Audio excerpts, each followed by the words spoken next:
Naging tunay na saksi ba tayo sa ating pagiging Kristiyano? Napakagandang pagnilayan natin ito, mga kapatid, sa araw na ito. Narito na naman ang inyong likod, Father Bob, isang paring Karmelita.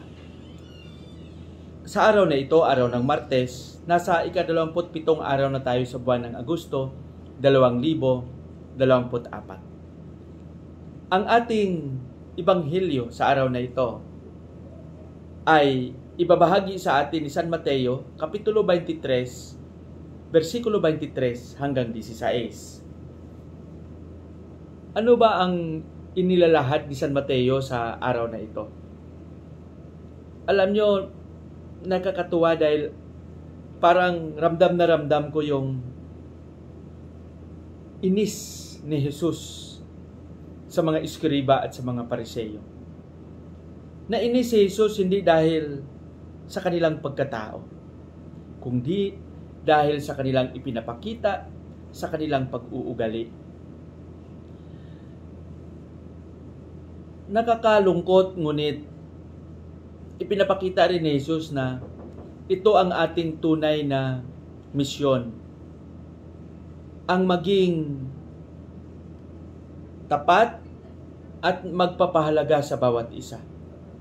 Kaya nga sabi niya, inulit niya muli yung kanyang pagsuway sa mga iskriba at mga Pariseyo. Sabi niya, mga pagkunwari, mga mapagpaimbabaw, mga plastic. Dahil dito gusto niyang ipakita na maging tunay na saksi.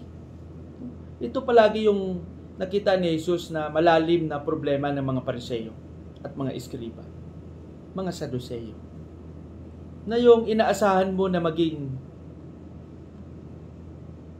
instrumento at maging tagadala ng liwanag at maggabay sa mga tao, kabaliktaran ang nangyari. Parang gusto nilang ang mga tao ang pumasan ng mga mabibigat na mga alituntunin sa komunidad. At parang they exempt themselves sa kautusan. Kaya ang gustong ipaabot ni Jesus na maging tunay at tapat na saksi ang mga Pariseyong ito. Kaya tinuturuan niya, huwag kayong ganon. Huwag kayong magsalita lang na parang kayo lang ang mabubuti at ang lahat ay masasama. Sana sa panahong ito, ganun din ang ating pagsikapan na maging tagagabay tayo sa bawat isa. Lalo-lalo na sa mga kapatid nating hindi alam kung saan sila patutungo, ang kanilang patunguhan, nalilito sila.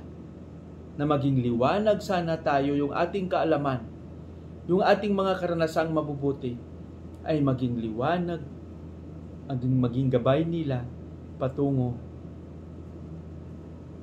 sa kanilang kinabukasan, patungo sa pagbabago ng kanilang sarili at patungo sa kabutihan. Amen? Pagpalain nawa tayo ng Panginoon sa ating panalangin. Panginoong Hesus, turuan mo kaming maging tunay na saksi ng iyong paghahari. Amen.